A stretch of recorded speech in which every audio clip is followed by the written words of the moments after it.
Well, here we are once again. Thank you, one and all, and especially grateful this week. I've received calls and emails almost daily, a couple more today that have just been tremendously encouraging. Thank you so very much.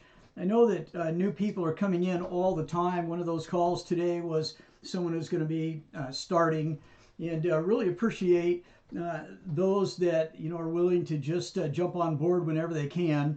I did, however, encourage that individual to go ahead and back up and get the recordings. Start with number one and come on through. Those of you that have know that there's been a tremendous amount of information that I've just deluged you with.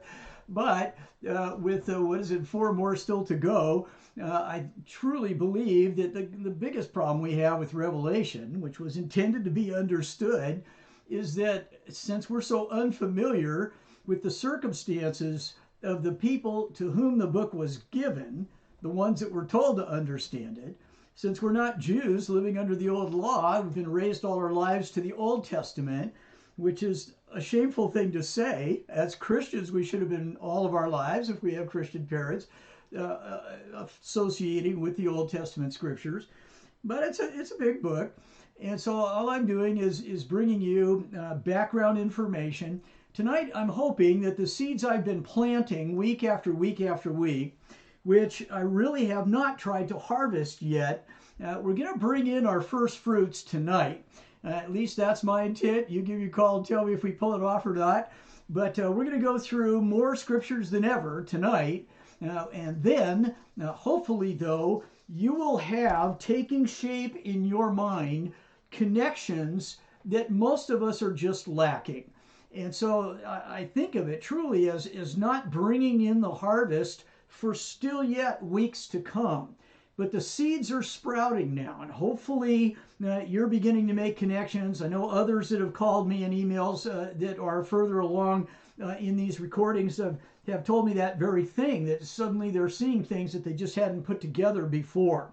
So thank you. You've all been just wondrously encouraging for me.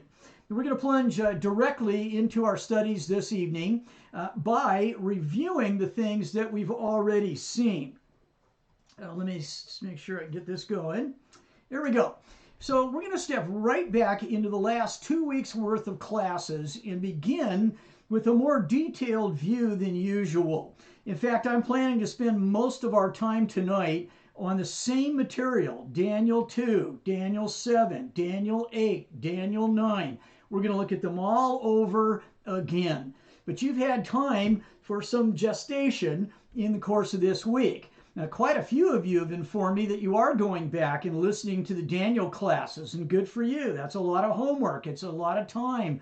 It fills in a tremendous amount of blank spaces that I'm not intending to. And so we're just trying to roll this snowball forward bigger and bigger. And here we are in Babylon in Daniel chapter 2. And then we were looking at Medo-Persia as a part of Daniel 2, but also in Daniel 7 and 8. And we're looking at Greece, particularly Medo-Persia and Greece in chapter 8. Then we came to chapter 9, and once again, all of these prophecies are foretelling the future about real kingdoms from the time of Daniel, 500 years, 600 years before Christ, and then through the period that we call between the Testaments, the 400 years from Malachi to the coming of John and then Jesus and the apostles, where the Jews to this day agree that there were no prophets after Malachi. And so in that period between the Testaments, we're finding out from the prophet Daniel especially about Babylon, Medo-Persia, Greece, and Rome, which you and I now can go to any history book and read about. We know that everything Daniel said would come to pass did in fact happen, and in very precise detail. So here we had Daniel chapter 2, what would be actually 3 weeks ago, 2 classes ago. And tonight I just want to take, as much as I can, as possible, the ending statements, the furthest down the line that he comes in his chronologies. But at the same time, there'll be other very high points that are pivotally important in understanding these prophecies. So we're going to start with Daniel tonight, chapter 2, verses 34 and 35, which you can see in the parenthesis, is Nebuchadnezzar's dream. We'll look at the interpretation of the dream in a moment, but here's what we learn in the dream itself. A stone was cut out without hands. It struck the statue on its feet of iron and clay and crushed them. Now the ... means I'm leaving out material. Get used to that. I am condensing. We're just looking at highlights. You can read the rest of the verse. But then it became like chaff from the summer threshing floors, this statue did. The wind carried them away, all four parts of the statue and the kingdoms they represent, so that not a trace was found. But the stone that struck the statue became a great mountain and filled the whole earth. In Daniel 2, the last thing we're reading about is a kingdom, a stone, a mountain. I believe it's the church that will fill the whole earth. It's not just a small part of the world like the Roman Empire was, big as it was. It is the universal. So now, if we just summarize Daniel 2, verses 34 and 35 in the dream itself, a stone strikes the statue on its feet and crushes all four of the physical kingdoms that came along through time down to Jesus and the apostles, ancient Rome. That stone itself became a great mountain and filled the whole earth. So let's make the first connection tonight between Daniel, other things that are said in Daniel, and especially things that are said by other prophets as well. Isaiah lived 150 to 200 years before Daniel. And he said in Isaiah chapter 2, verse 2, "In the last days, the mountain of the house of the Lord will be established as the chief of the mountains, and will be raised above the hills, and all the nations will stream to it." Well, in both cases, we've got a great mountain that fills the earth. But thanks to Isaiah, we have the additional information that it is the mountain of the house of the Lord. But in both cases, this mountain's going to come after the four physical kingdoms have raised up their heads, and then the last one will eventually be destroyed. But during the days of that last one is when we have Jesus and the apostles and fulfillments that will take place in that first century that are wondrously important to us, not the least of which is the establishment of Christ's kingdom, the mountain of the house of the Lord. Now let's skip to the interpretation in Daniel 2, verse 44. We're looking at end points, not all of it by any means, not all the details, but highlights, and particularly those at the end of the chronology that's established. So here we have in Daniel 2:44, in the days of those kings. Well, four kingdoms have been established in the days of those last set of kings, and really in the days of all those kings, in the days of the nature and type of kings that Babylon, Medo-Persia, Greece, and Rome were. In other words, physical, earthly kingdoms. But in the days of those kings, and only after you've come down to the time of Rome, the God of heaven will set up a kingdom which will never be destroyed. And that kingdom will not be left for another people. It can't be conquered. You can't have survivors after one nation comes in and destroys the first nation and then makes slaves out of those survivors. That can't happen with the kingdom of God. It concludes it will crush and put an end to all these kingdoms, but it will itself endure forever. In 1776, that's 1776, Edward Gibbon wrote what is the master work on Roman Empire history, the decline and fall, the history of the decline and fall of the Roman Empire. I think its entire title is. And he wondrously and perfectly and precisely and fully describes ways in which the coming of Christianity would prove to be the downfall of the Roman Empire. God of heaven set up a kingdom that would never be destroyed in the days of the kings that are identified in Daniel chapter 2. And that new kingdom, that stone, that mountain of the house of the Lord that fills all the earth, will put an end to all those other kingdoms. It itself will endure forever. So in the interpretation, God sets up a kingdom which will never be destroyed. That kingdom puts an end to all these four kingdoms. The kingdom will endure forever. And here's another passage from Isaiah, which a first century Jew, I think, would immediately connect. He sees the power flowing between these two. So it's like Isaiah 9, 6, and 7. A child will be born to us. A son will be given to us. The government will rest upon his shoulders, and his name will be called Wonderful Counselor, Mighty God, Eternal Father, Prince of Peace. There will be no end to the increase of his government or of peace on the throne of David and over his kingdom, to establish it, to uphold it with justice and righteousness from then on and forevermore. In the days of those last kings, a son's going to come. He's going to be a new king. He's going to set up a new kingdom. It's going to fill the whole world. There'll be no end to the increase of that government, and it'll last from then on until forever. Okay, now let's move on to Daniel 7. We've already looked at all these passages in preceding weeks, did 2 and 7 3 weeks ago. Here's Daniel 7, 13 and 14. Little f means following, one verse following. So we're in Daniel's dream, and we'll get the interpretation in a moment again. I kept looking in the night visions, and behold, with the clouds of heaven, one like a son of man was coming. And he came up to the Ancient of Days and was presented before him. To him, that is, to the Son of Man, who one like that came up, to him was given dominion, glory, and a kingdom, that all the peoples, nations, and every language might serve him. His dominion is an everlasting dominion, which will not pass away, and his kingdom is one which will not be destroyed. So to summarize, in Daniel's dream, a son of man receives dominion, glory, and a kingdom before the Ancient of Days. All peoples, nations, and languages will serve him.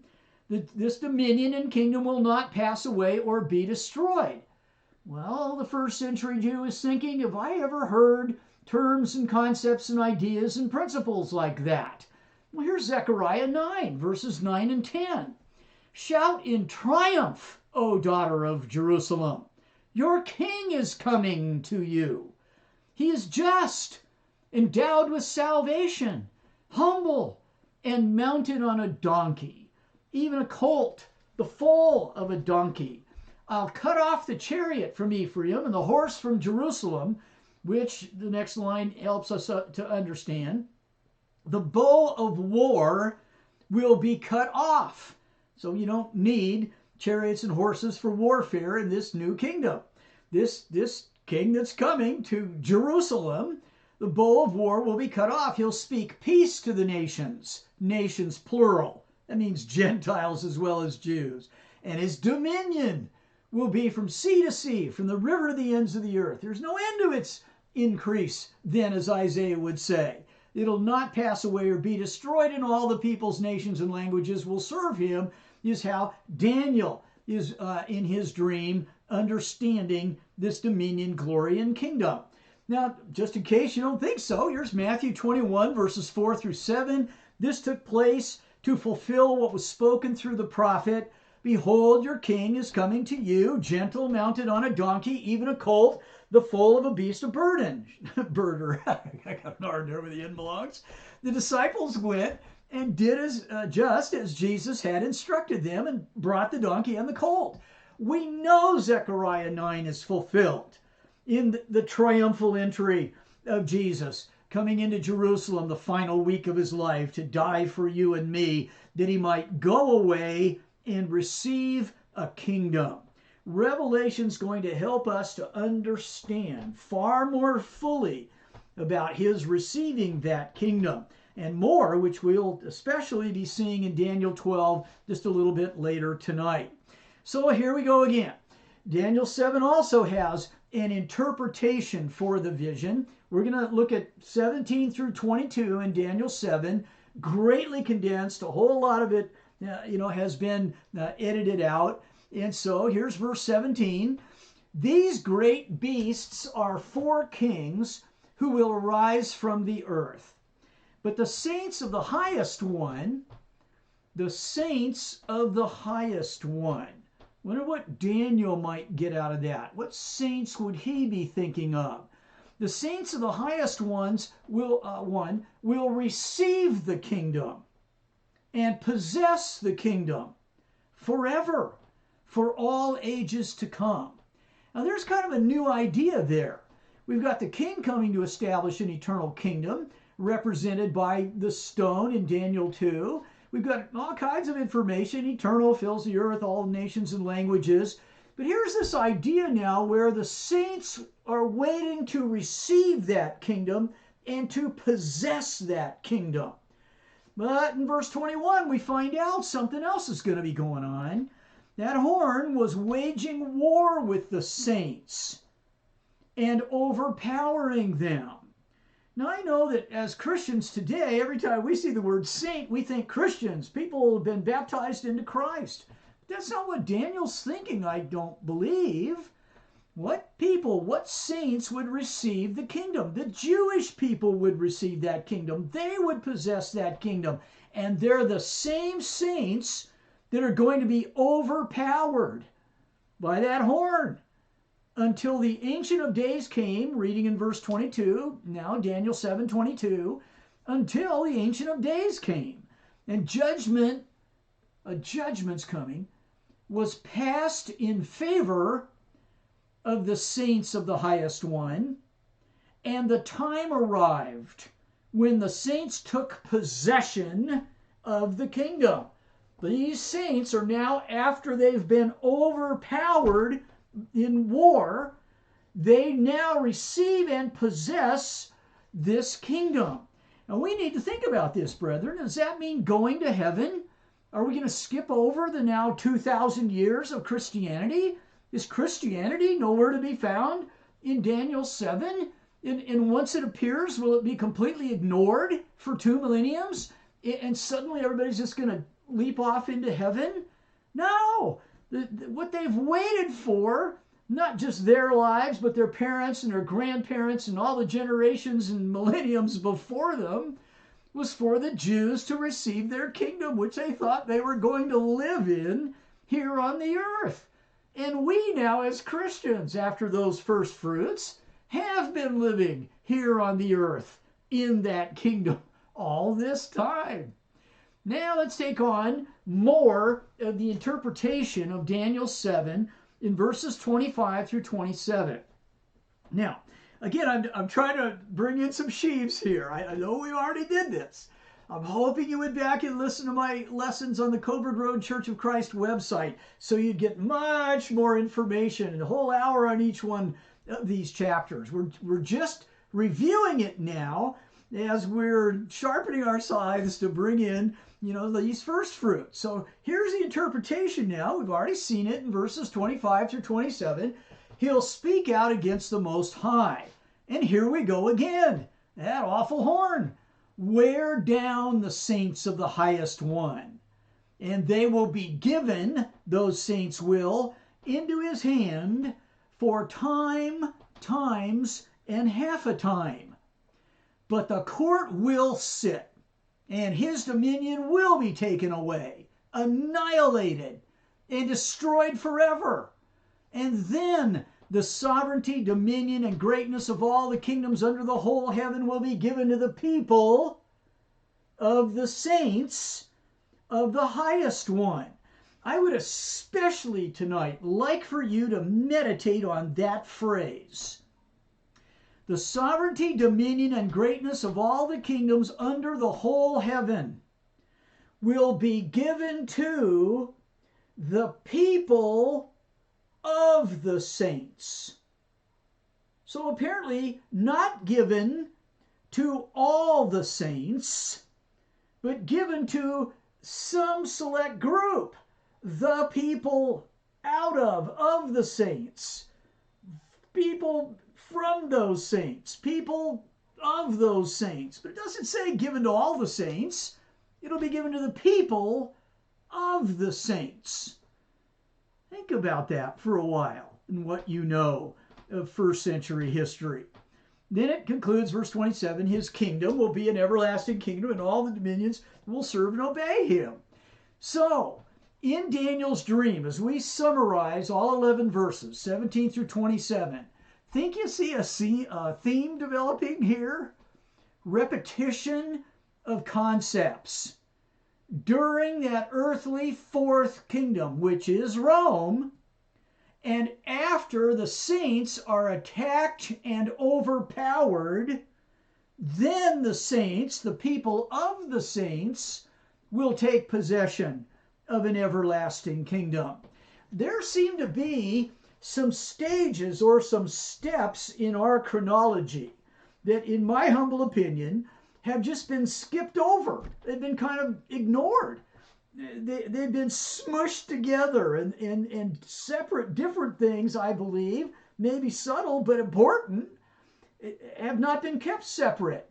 They've just been crushed into one thing. And therefore, we've had trouble understanding Daniel, trouble understanding all the Old Testament prophets, the world of trouble understanding the book of Revelation. So I'm just saying, this looks like the order to me in Daniel chapter 7, verses 17 through 27.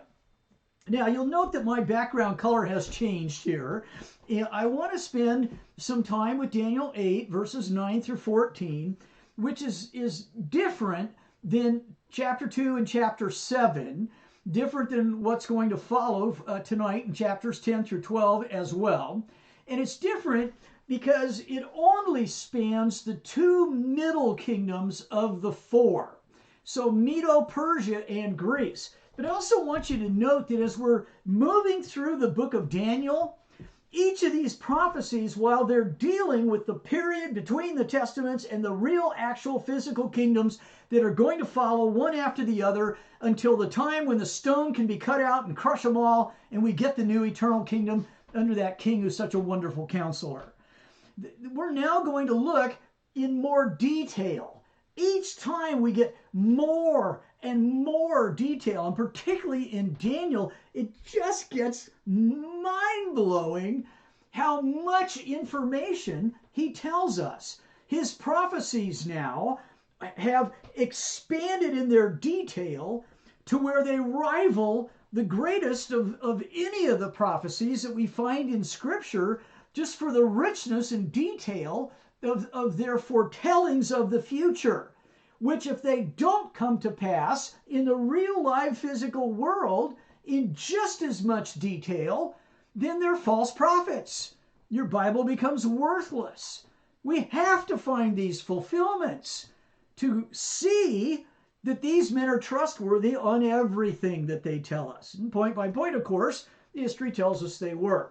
But this one's a little different. It narrows down only two of the four kingdoms and then blows up greatly the amount of information we get about them. And I don't have time to spend, tonight reviewing it all. Listen to my class, Coburg Road Church of Christ.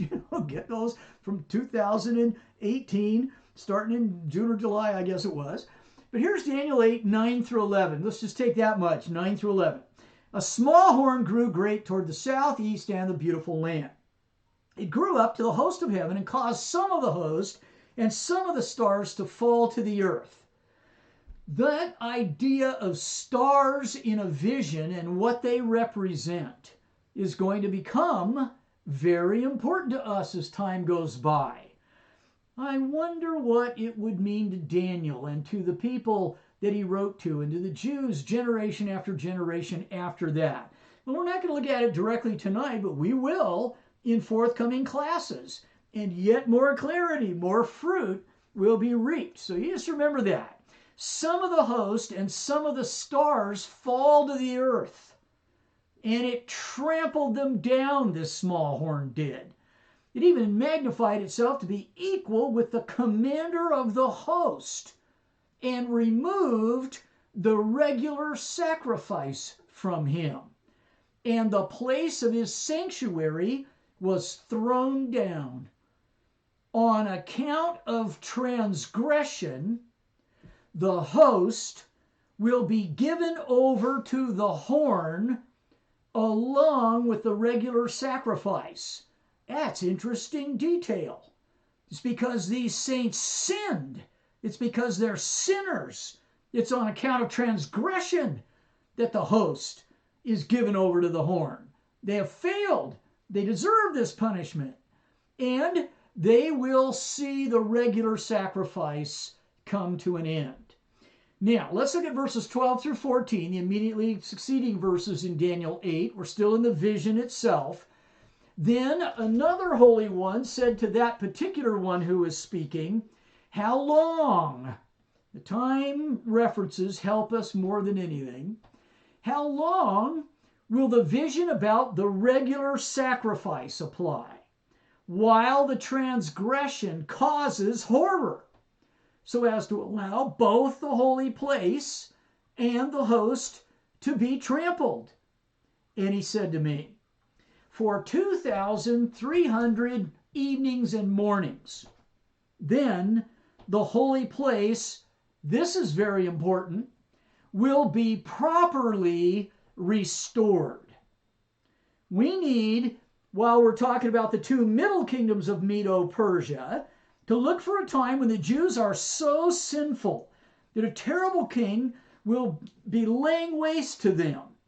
And that king is, because of their transgression, which transgression causes horror, is going to trample down the holy place and the host.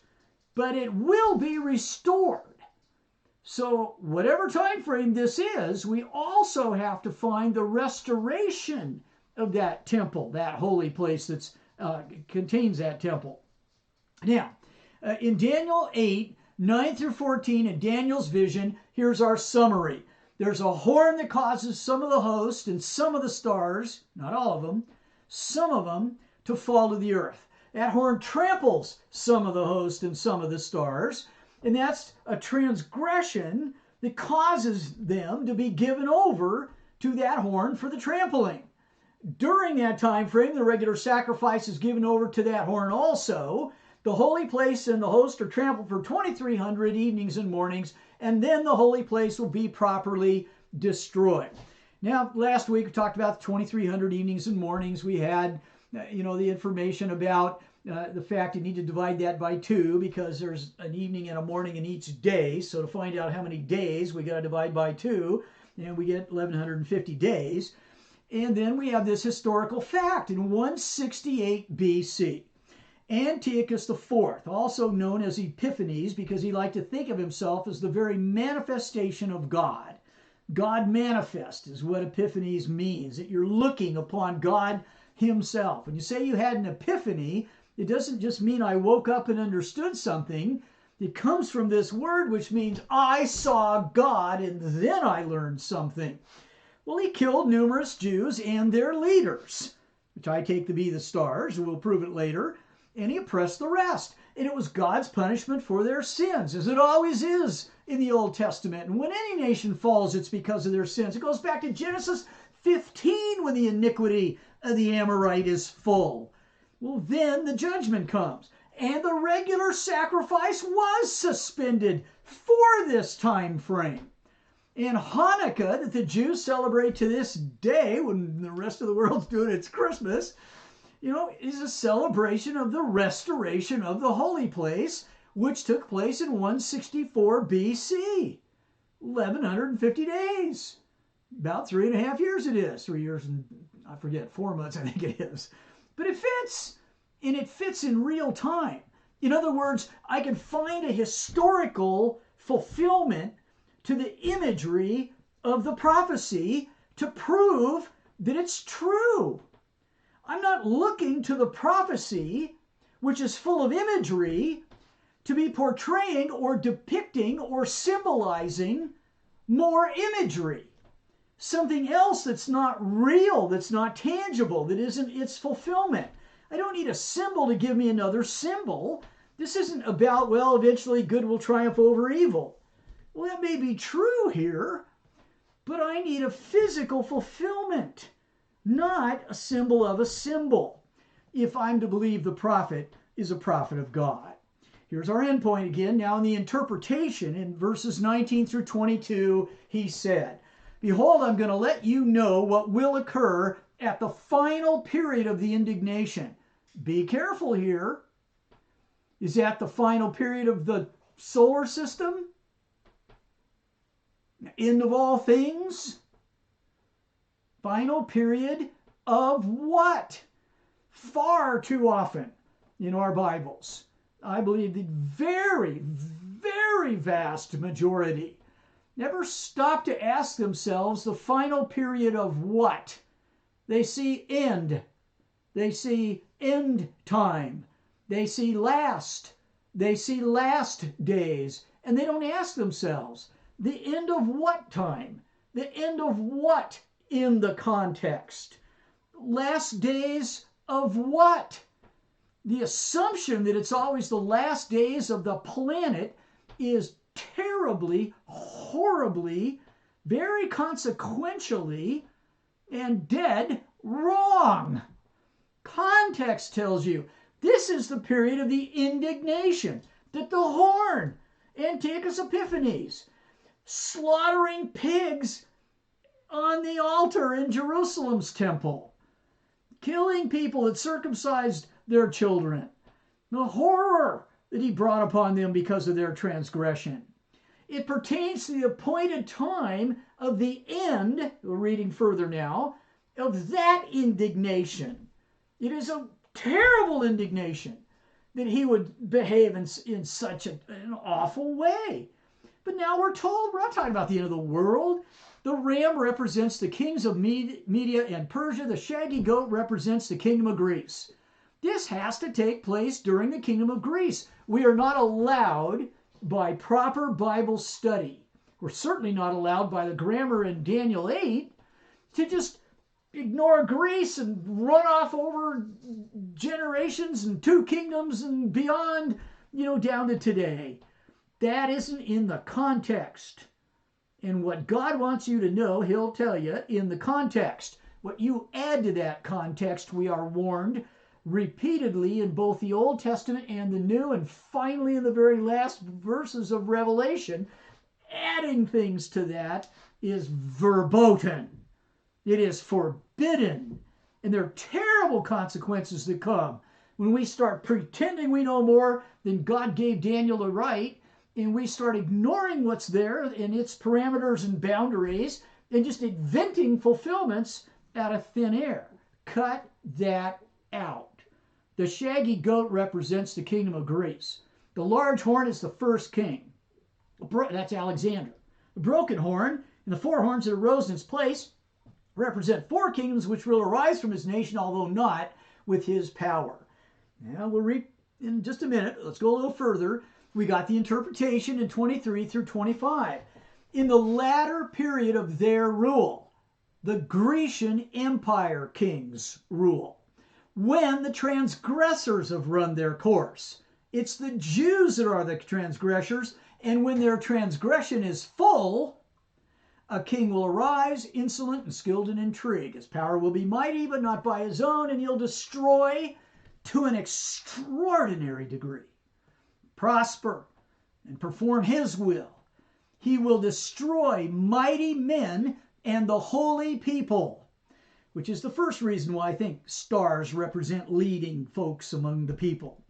And through his shrewdness, he will cause deceit to succeed by his influence. He'll magnify himself in his heart. He'll destroy many while they are at ease. He'll even oppose the prince of princes. But he will be broken without human agency. So, in this interpretation, as we summarize it now, the ram and the goat are Medo-Persia and Greece. Don't you dare step outside the boundaries of their kingdoms, which disappeared long ago. We have to go back in time to find this fulfillment. When transgression of the host of the holy people runs its course, it can't get any worse, an extraordinary destroyer of the holy people in this vision of the evenings and mornings, which involves the end of the daily sacrifice, is going to take place. And once again, that's the historical fact. So I gave you those already. This was fulfilled between 168 and 164 BC. Absolutely, certainly, every history book says so. And if not, then Daniel is a false prophet because he limited it to the time of the Grecian Empire's last kings. Now then, let's get back to Daniel 9. Daniel 9, 24 through 27. 77s are decreed. For whom?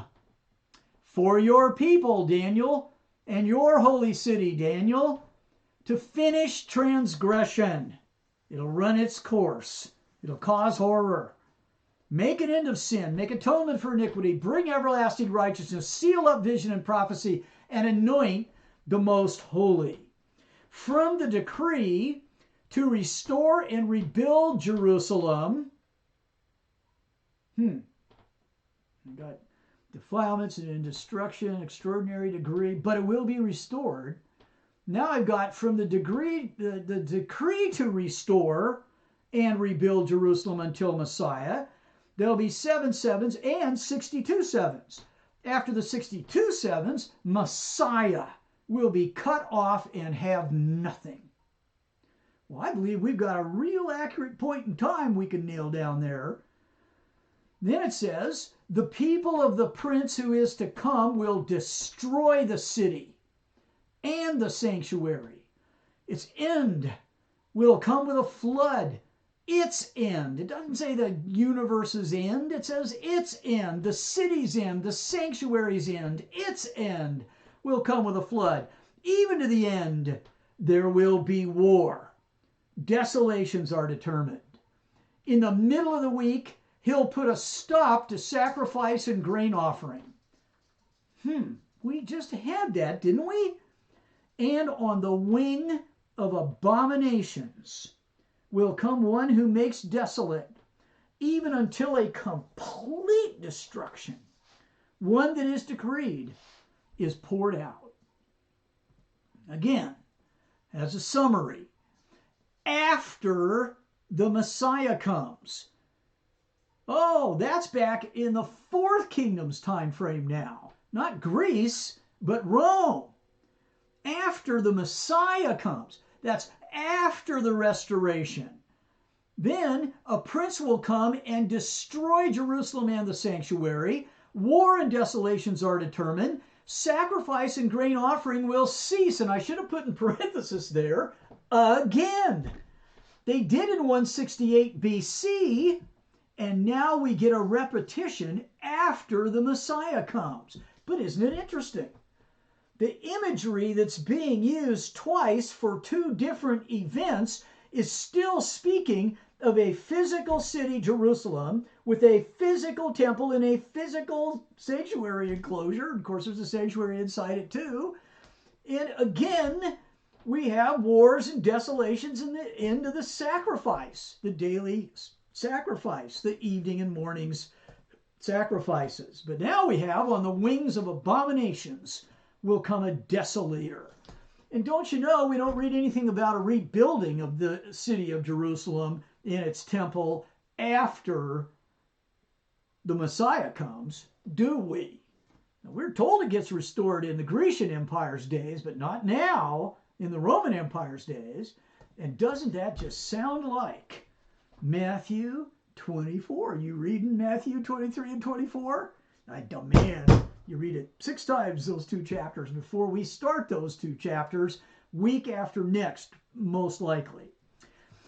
Sounds, though, like Matthew 24, 15 through 22, greatly condensed, where it says, when you see the abomination of desolation which was spoken of through Daniel the prophet standing in the holy place, let the reader understand.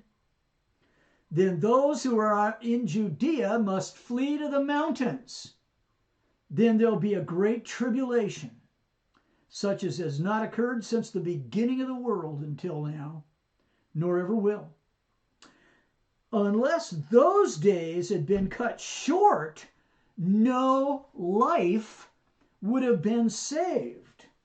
But for the sake of the elect, those days will be cut short. Well, that temple and sanctuary, that city, not going to be restored ever again in this prophecy, but those desolations will be cut short, and there will be life, the lives of the elect, after those days are cut short. We got an abomination and desolation in Daniel 9, and we've got one in Matthew 24, verse 15. Now, let's do Daniel chapters 10, 11, and 12. I'm leaving you hanging a little bit here. I hope that you got some new ideas. And so, you got a couple of good sheaves now. Let's stand them up over here. Let's finish Daniel's book, see if he adds any more, and then we'll try to put this all together. Daniel chapters 10, 11, and 12 is one prophecy, all of it, and contiguous information that are related directly to that prophecy. So there shouldn't have been any chapter breaks, and it would be unwieldy, but 10, 11, and 12 is one section in Daniel. It's the last section in Daniel. It's the summary of everything that Daniel has been told about 4 kingdoms. It's the longest and most detailed prophecy in all the Old Testament. I dare you to find another one. This is it, the record holder. Now, obviously, with 80 of the most fascinating verses in the entire Bible, maybe, but certainly in the Old Testament, I cannot go into detail. So guess how we're going to handle them? We're going to handle them like Speedy Gonzalez, is in a foot race with the Roadrunner. Now, if I was in a regular class, I'd ask for a show of hands. How many of you know what in the world I'm talking about when I mention those two guys? But, I was raised on those two guys. Yeah, and they were the fastest people in cartoon, you want to call them people. And so it just means fast. There's going to be, some really disappointed tonight. This class is about Revelation. And I won't read the first verse, until the 12th class of introductory material. But Daniel's necessary, I think, if you're going to get Revelation right and not be misled into just endless foolishness that has failed endlessly throughout 2,000 years of people misunderstanding both Daniel and especially Revelation. This is one prophecy about one event, but set of events in a single time frame. There's a terrifying man in linen. Go listen to my chapters 10 through 12. I think that is Jesus himself in Old Testament times, the rock that followed them in the wilderness. And there's this war of the princes that goes on. No time for that tonight at all. But it foretells in meticulous, minute, extremely precise, molecular level detail, the future from Daniel forward, 539 BC until 70 AD, when for the last time a second abomination of desolation comes. And the city and the sanctuary and the temple are demolished and not restored after the coming of the Messiah, and when the saints have been punished for their transgression, some of them among them will receive and possess the kingdom, but only after the shattering of the holy people's power, who in Daniel's mind are the holy people, his people, the Jews. So very quickly, in 10:14, I've come to give you an understanding, Daniel is told, of what will happen to your people, not the whole world, your people. Daniel doesn't have any Gentile people. Daniel doesn't have any American, citizens that he shares that citizenship with. It's his people, the Jews. In the latter days, remember when the mountain of the house of the Lord was going to be set up in Isaiah 2. For the vision pertains to the days yet future. Well, they're far future for Daniel. They're almost 600 years future. But it begins in Daniel 11, 1 through 4. So I'm just going to skip chapter 10 with that one verse and read these first 4 verses of 11. 3 more kings, Daniel is given to understand, are going to arise in Persia. Then a 4th will gain far more riches than all of them. It's a 4th Persian king. As soon as he becomes strong, he'll arouse the whole empire against Greece, and a mighty king will arise who will rule with great authority and do as he pleases. But as soon as he rises, his kingdom will be broken up and parceled out toward the 4 points of the compass, though not to his own descendants, nor according to his authority, for his sovereignty will be uprooted and given to others besides them. Now we're summarizing. I'll email you a tool if you request it that'll help you tremendously. But what we're going to be talking about now are the rise and then the reigns of what has come to be called the Seleucid Empire, the Syria, and its spread. So see Antioch of Syria right there. You should know from Paul's journeys. Right there, after which it says Euphrates and Tigris in blue, right in the dead center of the map. And maybe I will go full screen with this one. Let me try that. Okay, there you go.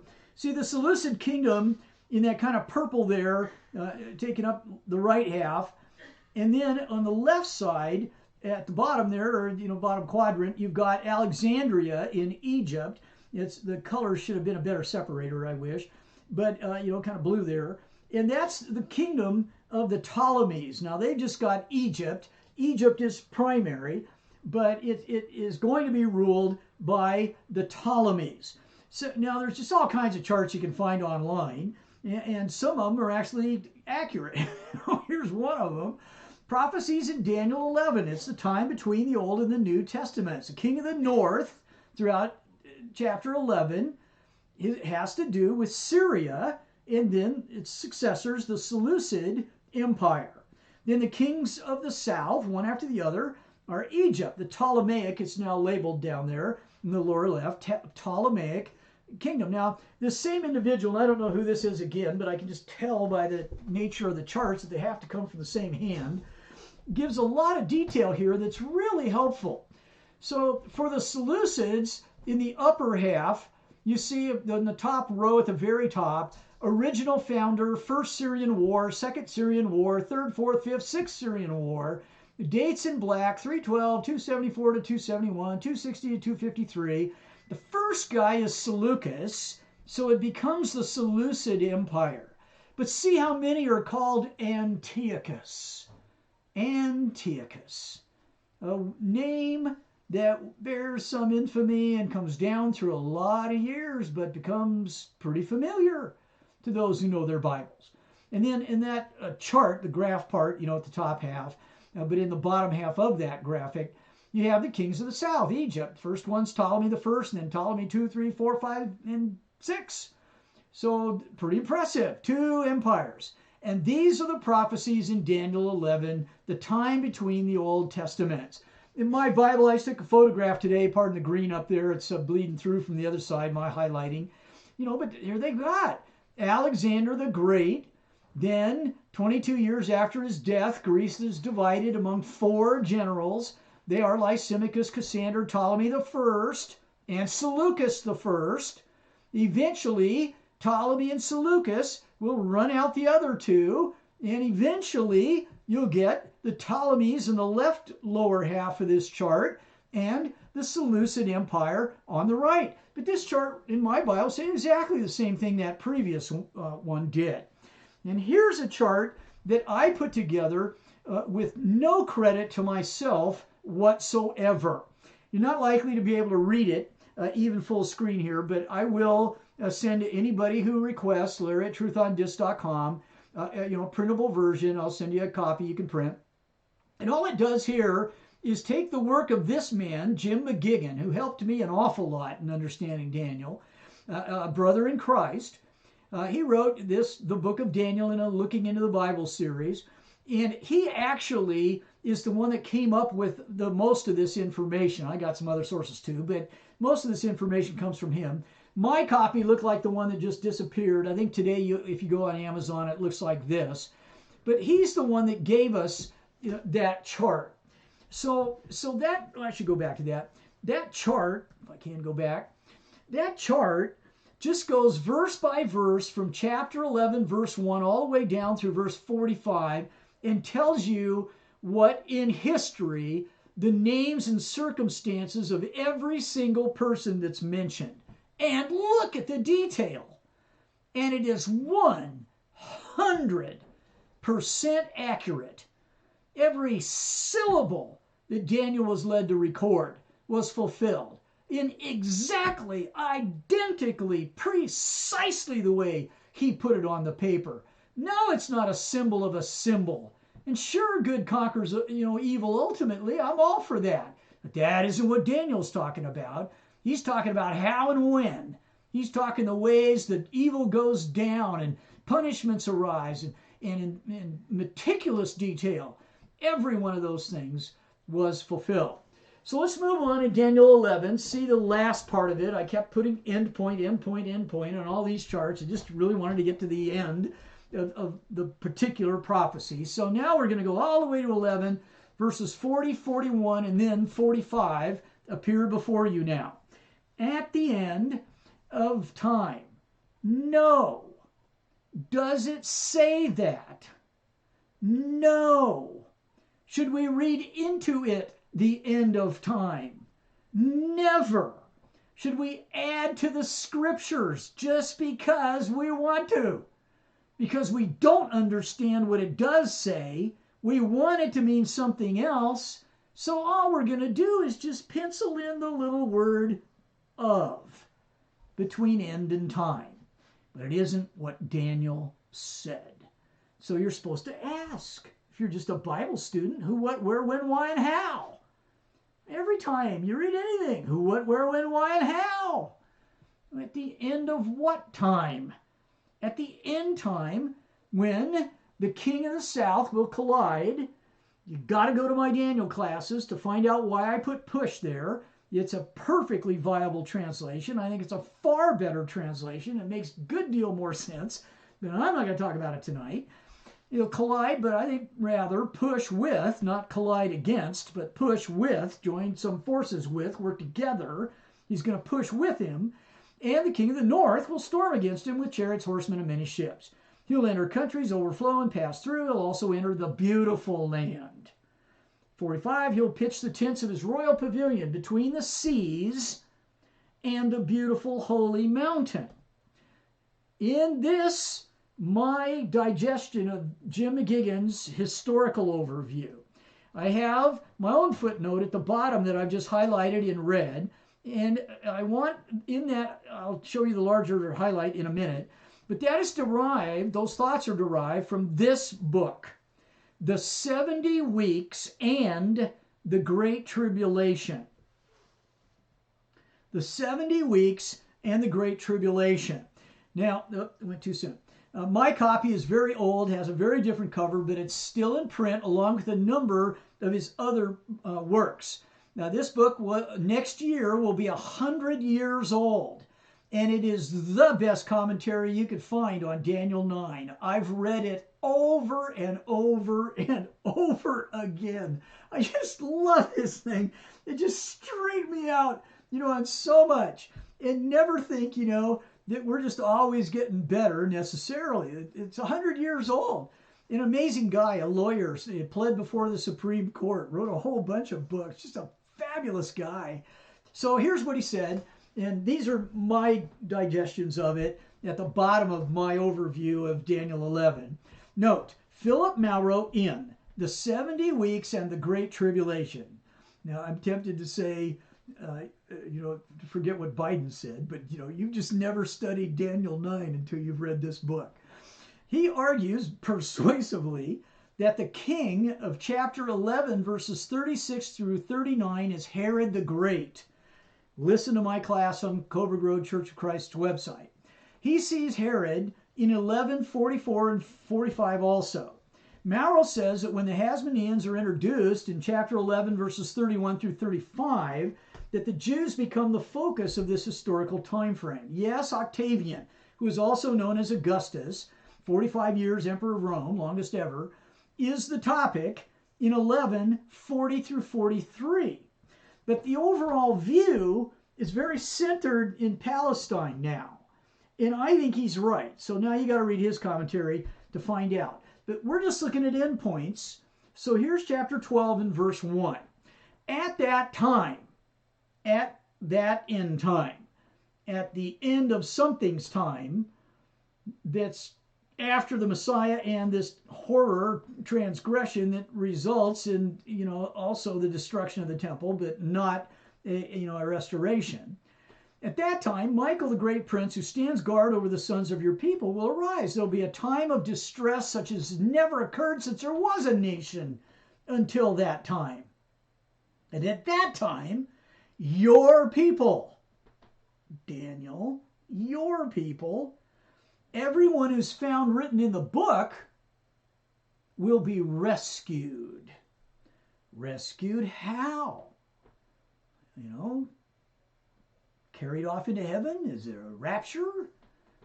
You have to be found written in the book to be rescued. But rescued how? Matthew 24. Are you reading chapters 23 and 24? Matthew 24, 21 and following, and then skipping to 34 here. Then there will be, Jesus says, a great tribulation such as has not occurred since the beginning of the world until now. Does that sound familiar? And notice that 6 verses after verse 15 that says, when the abomination of desolation spoken of by Daniel the prophet, Jesus said 6 verses ago in Matthew 24. I'm going to start again in Matthew 21. Then there'll be a great tribulation, such as has not occurred since the beginning of the world until now, nor ever will. Unless those days had been cut short, no life would have been saved. But for the sake of the elect, those days will be cut short. And in verse 34, he says, truly I say to you, it'll be 2,000 years before this happens. Now, you know how I love to do that. How to read the false doctrine that 40% of America believes in the place of what it actually says. What it says is, true. What Jesus said was, truly I say to you, this generation will not pass away until all these things take place. Till all the things you see on that screen, till that abomination of desolation comes. The end point in Daniel 12:7, 6 and 7. How long will it be until the end of the world, of the universe? The end of what? Well, this time it tells us the end of these wonders. I heard the man dressed in linen who was above the waters of the river, as he raised his right hand and his left toward heaven, swore by him who lives forever. It would be for, here we go again, a time, times, and half a time. And as soon as they finish shattering the power of the holy people, then all of Daniel's prophecies will end. They'll be complete. They'll be fulfilled. They will be realized. And they will prove him a prophet of the living God. And they'll prove Jesus was right also. Because Daniel pointed to that generation. Jesus said, this is that generation. And all the things that Daniel spoke of would take place. Sounds like Daniel 7:25. We've already had this in Daniel. It sounds like Daniel 7:25 too. He'll speak out against the Most High and wear down the saints, the Jews of the highest one. They'll be given into his hand. Time, times, and half a times. We'll talk about time, times, half a time again. We did already. I certainly do in my Daniel classes. But looky here. It also is in Revelation 12. Now, you're not going to get Revelation until you get Daniel. And so go listen to those classes of mine. Now, by the way, if you like, I'll provide for you Lowell Williams classes on Daniel. And he's going to say the same thing. Much the same thing anyway. I've got Jim Putterbaugh's classes. They're with me on this stuff in Daniel. Admittedly, they didn't come with me all the way in Revelation. Still remain my lifelong friends, but we'll see how this stuff fits together. In Revelation 12, 14, and 15, the 2 wings of the great eagle were given to the woman so she could fly into the wilderness to her place where she's nourished for time, times, and half times. Now there you've got the times that expression is used in your Bible. There, Daniel. And Daniel said it was in the Roman Empire's days, and Jesus says it's in this generation's time. And that's what I think it is in Revelation 2 then also. Sounds like Josephus too. Now, I've been recommending Wars of the Jews. The first part of Wars of the Jews is admittedly, kind of tough. You press on. I've had quite a number of you already tell me you bought the book. I'm just so proud of you and pleased for you and excited. You're going to have some really good fun in there. Now, I know it's expensive and all that. Galia Kornfeld's translation is the best. I also know I'm past 8 o'clock and I don't care. This one I just got to go a little bit longer. But in Wars of the Jews by Flavius Josephus, who was born about the time Jesus died and was an eyewitness who stood outside the walls and watched Jerusalem fall in 70 AD. He says in the preface to Wars, in paragraph 4, our city, Jerusalem, had arrived at a higher degree of felicity than any other city under the Roman government. And you'll need to remember that when you're studying Revelation, that it's Jerusalem that had the highest degree of felicity under the Roman government. And yet at last fell into the sorest of calamities again.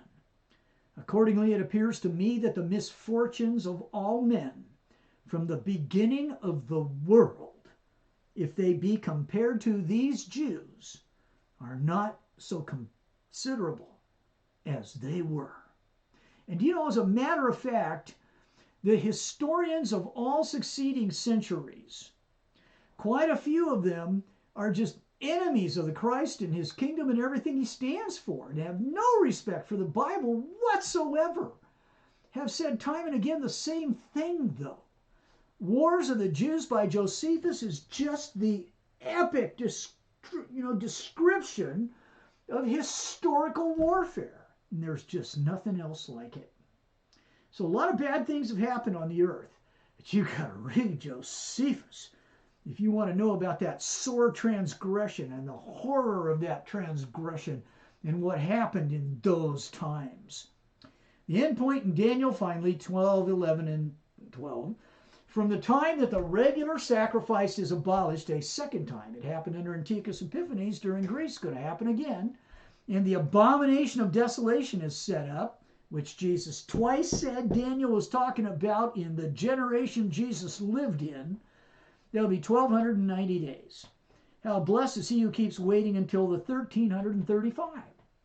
Well, we had 1,260 days we talked about. Now we got 30 days more in 1,290. Now we got 1,335 days, 45 days more than that. And I know most commentators wax symbolic. They just repeatedly, now believe me, I've listened to hours of it, and I've listened to numerous of them, and I've read many books, dozens, maybe hundreds of hours of effort I've put into this. And they get to this 1290 and 1335, say, well, it's a symbol of a symbol, It has to be symbolic. And the reason they universally, all of them, give is because they can't figure out in history where this would work out if they're actual days. That is, all due respect. Some of these are my best friends I'm talking about, renowned scholars, immense pillars among the Lord's people, not the denominational world, I mean among Christians. I respect these men. But you know what? I think prophecies have fulfillment. And so I think that 1,290 days is literal. I think that 1335 is literal. And I'm unabashedly defending that view because I think that 1260 is literal. And I think you can find physical fulfillments in those days in real physical history. And I'm not the guy that found it. I just borrowed it from somebody else. I'm just getting it from Art Ogden and Philip Morrow and a number of other, capable scholars. I'm not alone in this. I'm not new in this. I'm just not popular in this. It's not the popular view. The popular view in the religious world, 40% of the Americans believe it, is premillennialism, and there's not a shred of truth in that. There's a lot more truth in the commentaries that quite a number of other men have written. And I don't think there's enough truth in it. I think we need to skip, to depend upon, to expect, and not skip over real life actual fulfillments. I think it sounds like this. When you see the abomination of desolation spoken of through Daniel the prophet, standing in the holy place, then let the reader understand those who are in Judea must flee to the mountains. Because we're going to find out in Revelation 12 there's a place prepared for them for 1,260 actual days. I believe it happened that way. There's an end point in Daniel 12, 11, and 13. There'll be 30 more days and then 45 more days after those 1260. And isn't it interesting? And I'm far from being the first guy to figure it out. I just happen to be one that believes it. There appear to be 1,290 actual days from the Roman army's arrival under Cestius Gallus / Gessius Florus, and we will be dealing with that and why I've got both of them. I just have to leave for later or maybe never. But then to the end of the daily sacrifice, prophesied by Daniel in the generation Jesus lived in. And another 45 days after that when the Jews suddenly, unexpectedly, and completely surrendered. There is an actual physical fulfillment. Why haven't we applied it? Well, truly, mostly because we just didn't know. We didn't know the history. We couldn't apply it. So I don't mean shame. I don't mean discredit. Otherwise, their scholarship is supremely valuable. But they didn't know about this, and then later people discovered it. What I'm saying is this. Revelation is going to be God's grand finale of the New Testament. And in the Old Testament, we've just had the grand finale. It's Daniel. In the Old Testament, we're finding out about the end of the temple, the sanctuary, the daily sacrifice, the city of Jerusalem. Never again would Moses' law be practiced. It can't be. To this day, Moses' law has been fulfilled. The old covenant ended in that generation, and a new one came. That temple was destroyed. Animal sacrifice ceased, and the Jews are no longer the chosen people of God. They were Daniel's people because they were God's people. And some of those saints of that people will come out to be the first fruits among the Jews in Christianity. The grand finale in tremendous detail of the Old Testament is Daniel. But Christianity now is open to all. A new covenant has been established. An eternal kingdom has been built. Shouldn't be a capital T on the end of built. Christians are God's chosen ones now. Every word of Daniel's prophecies were fulfilled in the generation Jesus said that they were. And I'm going to prove it to you. I'm going to use a strong word. You come at me with everything you got. But I just believe I can show you. When we get through the next class, I'm going to set a lot of foundation work in place. For now, Matthew 23 and 24.